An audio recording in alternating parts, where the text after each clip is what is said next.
So yun mga kalodi. So mayroon nag-comment sa ating comment section about sa wing band.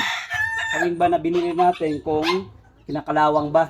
So ito po, tingnan natin dito yung isa sa wing band na ilagay natin dito sa ating manok as personalized wing band.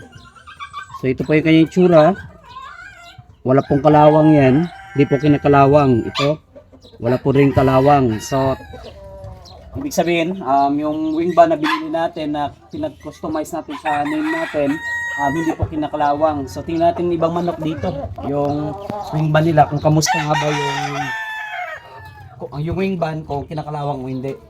Ito yung manok, tingnan natin yung wing band kung kinakalawang. Ito po yung wing band na nilagay natin at personalized wing band.